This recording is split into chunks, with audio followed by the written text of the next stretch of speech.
Hey everyone, welcome back. Today, we're diving into the very first book of the Bible, the book of Genesis. It's where everything begins: the world, people, promises, and even problems. But don't worry, we'll keep it simple, fun, and powerful. Let's go.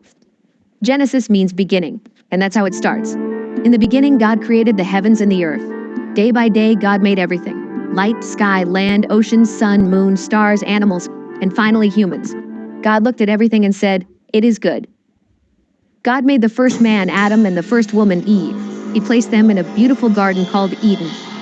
There was just one rule: don't eat from the tree of the knowledge of good and evil. But guess what? They did. A sneaky serpent tricked them. They disobeyed God, and that brought sin and death into the world. Because of their choice, they had to leave the garden. Life became hard, but God didn't give up on them. That's one big message in Genesis. Even when people mess up, God keeps loving and working with them. Then came their children, Cain and Abel. Cain got jealous and did something terrible. He killed his brother. Sin was spreading. But again, God didn't quit. Later, the world got so evil that God sent a big flood, but he saved a man named Noah and his family in a huge boat, the ark. After the flood, people tried to build a tower to reach heaven, the Tower of Babel.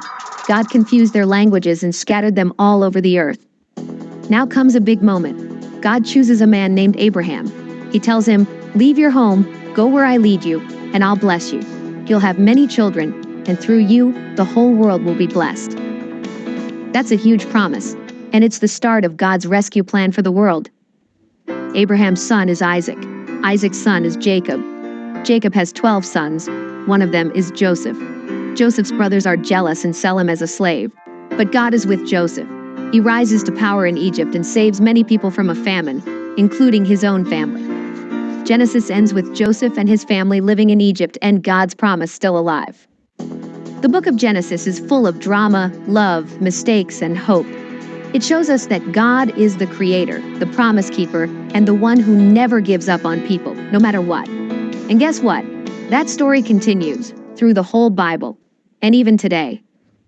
If you like this simple breakdown, give it a thumbs up, share it, and don't forget to subscribe for more Bible stories made easy. Jesus loves you.